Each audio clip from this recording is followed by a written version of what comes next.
still making a profit. Last year, CCA actually made an offer to 48 different governors offering to buy and operate their state-funded prisons.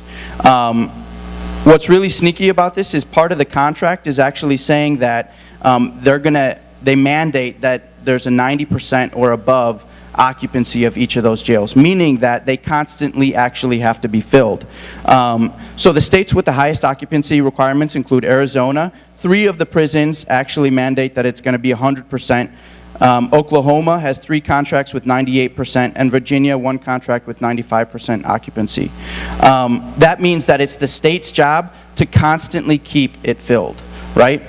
So regardless of what's happening in terms of incarceration rates, maybe we're incarcerating less people, they've got to figure out where to get the numbers to actually fill these prisons.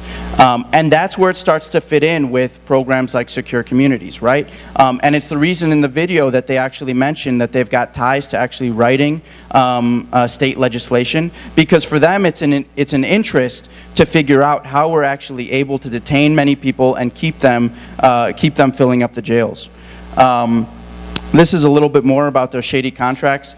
In Illinois, what they had initially proposed was to actually have contracts that were at 90%.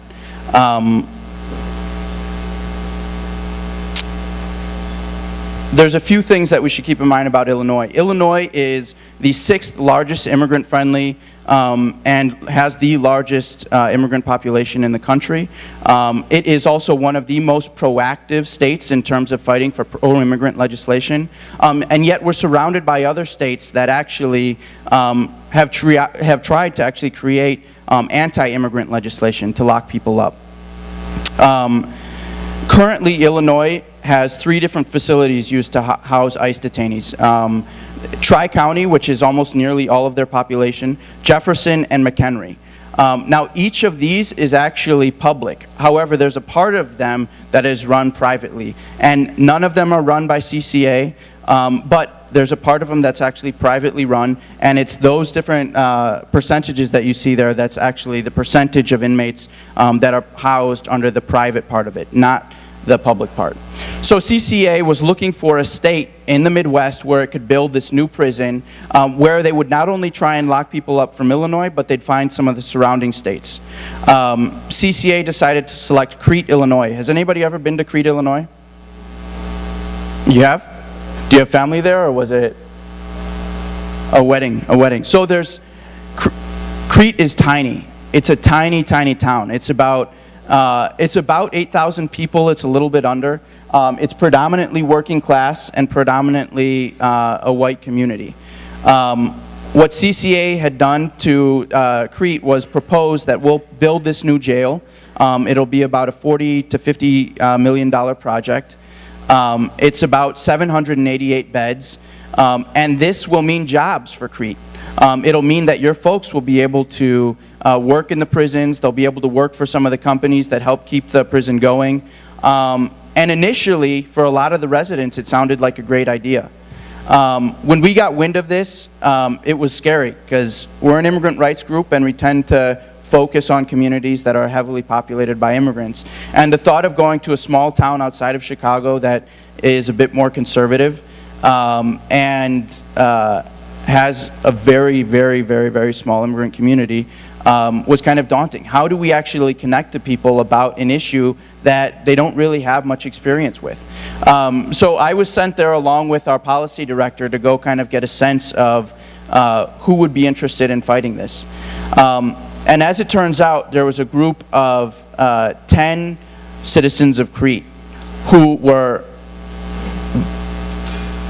really, really opposed to building this detention center. They quickly named themselves the Concerned Citizens of Crete and worked to build a really strong coalition of different faith groups within Crete. And we started meeting with them regularly to figure out how was it that we were going to actually start working against CCA to prevent the small town of Crete from actually building this detention center. It was amazing. For the first time, we had actually started partnering with the community that wasn't predominantly immigrant, that was willing to kind of carry out this message about fighting for immigration reform, not working with a company that has a really, really nasty track record, but also knowing that this was going to kind of disrupt their image of perfect Crete, right? All of a sudden, their town was going to become a prison town. And it wasn't something that they were ready to accept. So immediately, we started doing on-the-ground work. Now, what that means is we started holding candidates forums. We wanted local elected officials to know that we were actually paying attention to where they stood on these issues. We started meeting with the Board of Trustees. There's 8 Board of Trustees in Crete, all of which actually wanted to build this detention center. All of them thought that this was going to be a lot of jobs for their town. And then we started doing door knocking. We started gathering petitions, and it's a lot of work to go door knocking, and it's a lot of work to get people to sign a petition, especially in a town like Crete, where people are like, why do I care about illegal immigrants who shouldn't be here in the first place? And so we actually, with the concerned citizens of Crete, were able to build a strong enough coalition that every weekend we had about 20 people going door knocking all across Crete. Meanwhile, this is a picture of the folks packing the city town hall meetings, which the town hall is very, very small. It fits about 30 seats, and every meeting, every 2 or 3 weeks, we would pack the room full of concerned citizens who were really, really opposed to building the detention center. Meanwhile, we're doing that kind of local fight in Crete. We actually started looking at state legislation, and we were able to draft SB 1064, which would bar the state of Illinois and local units of government from entering contracts with private companies to run any kind of detention facility. What's interesting is there's a moratorium that was actually already passed, and the last statistic there, since 1990, Illinois barred contracting with private companies to run state prisons. Last year it was amended to cover local government so that county or city couldn't privatize its jails. And that bill passed unanimously in the House and almost unanimously in the Senate. But there was a loophole. It didn't include detention centers, right? So what we were proposing with SB 1064 was that we would actually close that loophole, and Illinois would no longer be able to enter contracts with private prisons. This was my first time. I was still a couple months out of graduating from the U of I, and I was supposed to come figure out how to pass this legislation in Springfield. I didn't really know what I was doing, but I knew that we had to try and figure out how to rack up the votes. And in the House of Representatives, you need 60 votes.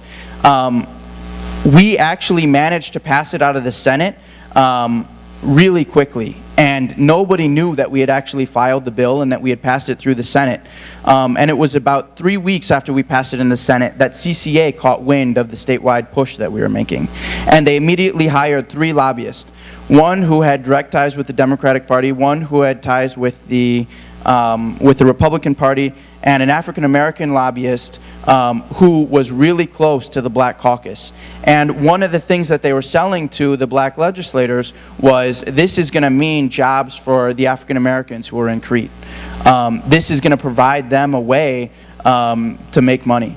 And so it was myself and the policy director who would be going down to Springfield a couple days a week to try and figure out where we were going to rack up the votes. They were really angry that we had passed it out of the Senate, and they didn't realize that it had gotten that far. So we immediately got a number of co-sponsors, one of which who was Naomi Jacobson of this area. Don't clap too soon. Don't clap too soon. It's got a bitter ending. I actually have trouble telling the story because it's one of the times that I felt very, very disempowered. We finally had enough support to actually try and bring it up for a vote. And I remember I was there with Fred Sau and the other organizer at the time who was working with ICR. And we were, has anybody been to Springfield and you've been in the gallery and you can watch all the votes go down? It's really interesting, but you can actually watch as they're voting. And the vote was called up for the first time. And the bell went off and they all started to vote, and you can see they've got a screen up on one side and it says, yes, no votes. And then there's the folks who, aren't present. It says not present. And they're green, red, and orange. And I'm seeing the votes go up, and we're at 58, 59, 56, 59, 62, and it's going up and down.